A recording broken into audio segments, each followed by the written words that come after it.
Flakka is a dangerous drug, but it doesn't turn you into a zombie. By Joseph Palamar, New York University Langone Medical Center.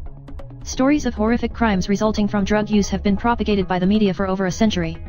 Such stories began with cocaine in 1914 and were followed by reefer madness stories in the 1930s and reports of LSD murders in the 1960s. Our latest drug said to be associated with murderous stories is a bath salt called Flakka, which some media have even called a zombie drug. The conversation.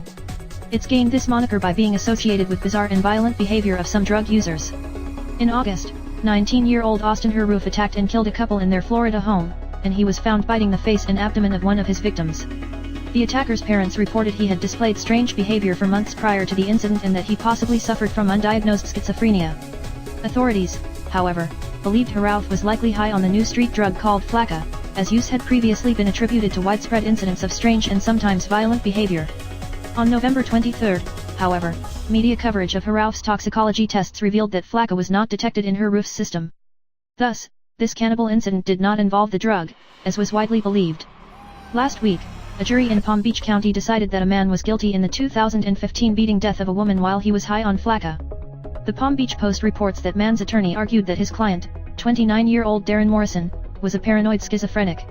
Regardless, Flakka is a new and potentially dangerous synthetic drug. Flakka is a street name for alpha-PVP, a very potent synthetic cathinone drug.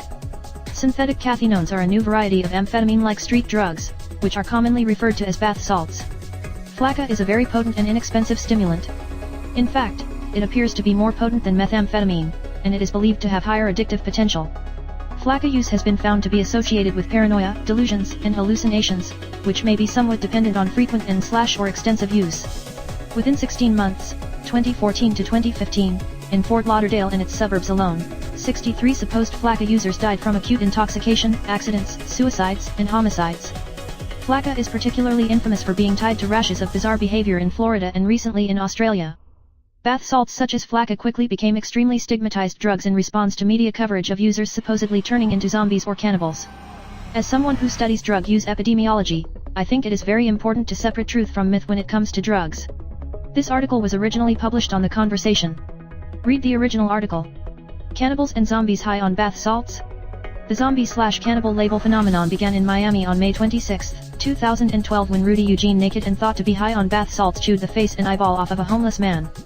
The attacker was killed by police, and the homeless man was left disfigured and blind. However, toxicology tests later confirmed that bath salts were not present in the attacker's system. Still, the zombie/cannibal pop culture phenomenon had begun and would continue. Prevalence of self-reported bath salt use among high school seniors remained relatively stable at about 1% over the last few years. However, between 2012 and 2016, perceived harmfulness of trying bath salts nearly doubled from 33% to 58%. This is likely a result of the zombie/cannibal label, as perception of harm often leads to less use. The belief that Flakka or other bath salt use can turn you into a zombie or cannibal appears to have been a somewhat effective deterrent against use. However, what a lot of young people don't know is that they have been using Flakka or other bath salts, or both, without knowing it, as these drugs are common adulterants, in Molly, the newest street name for ecstasy/MDMA. Last year I collected hair samples from dozens of nightclub and dance festival attendees in New York City to be tested for new psychoactive substances. Many attendees joked that they would never use bath salts as they are not zombies or cannibals. But what my colleagues and I actually found was that among self-reported ecstasy users who denied bath salt use, after being provided a list of dozens of compounds in this class, 4 out of 10 actually tested positive for one or more of these compounds. So a lot of drug users are actually using Flakka and/or other bath salts unknowingly or unintentionally, thinking it's Molly. And no, these people didn't turn into cannibals or zombies. Let's try to get the facts straight. While information based on falsehoods can help deter people from, intentionally, using potentially dangerous drugs such as Flakka, legitimate and truthful information is needed not only to deter use, but also to prevent those who reject abstinence from experiencing harm.